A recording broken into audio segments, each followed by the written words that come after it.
అదే RTV app వార్తల్ని క్షణాల్లో చదివే అవకాశం ఉంటుంది. ఒక న్యూస్ పేపర్, ఒక టెలివిజన్ ఛానల్ మీ చేతుల్లో ఎప్పుడూ ఉంటాయి.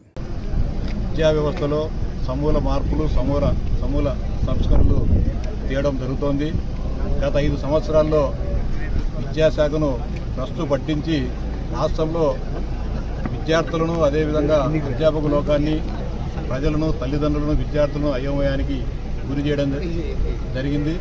కొత్తగా నారా లోకేష్ గారు విద్యాశాఖ మంత్రిగా పదవి బాధ్యతలు చేపట్టినప్పటి నుంచి అందరికీ ఆమోదయోగ్యమైన కార్యక్రమాలను, ఆమోదయోగ్యమైన కరికులంను పాఠశాలల్లో, అదేవిధంగా కాలేజీలో ఏర్పాటు చేయాలని చెప్పి నిర్ణయం తీసుకోవడం జరుగుతుంది.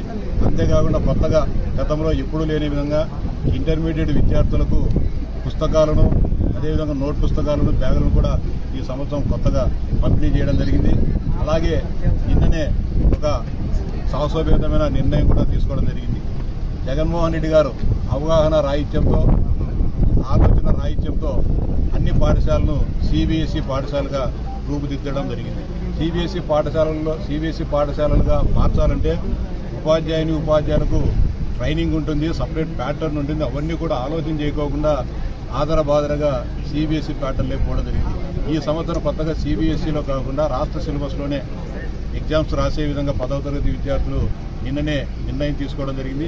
ఇది కూడా రాష్ట్రంలో ఉండే ప్రభుత్వ పాఠశాలలో చదివే అందరి విద్యార్థులకు చాలా ఉపయోగకరంగా ఉంటుంది. అంతేకాకుండా ఇంజనీరింగ్ కళాశాలకు సంబంధించి, అదేవిధంగా డిగ్రీ కళాశాలకు సంబంధించి, పాలిటెక్నిక్ కళాశాలకు సంబంధించి అన్ని కూడా అనేక నిర్ణయాలు తీసుకోవడం జరుగుతుంది. గత ప్రభుత్వము జూనియర్ కళాశాలలో పనిచేసే కాంట్రాక్ట్ కానీ, అవుట్సోర్సింగ్ కానీ, లేకపోతే గెస్ట్ లెక్చరర్స్కు రెన్యువల్ చేయకోకుండా ఆపేయడం జరిగింది. కొత్తగా ప్రభుత్వం వచ్చిన తర్వాత, లోకేష్ గారి దృష్టికి తీసుకోపోయిన తర్వాత వాటన్నిటిని కూడా పరిష్కరించడం జరిగింది.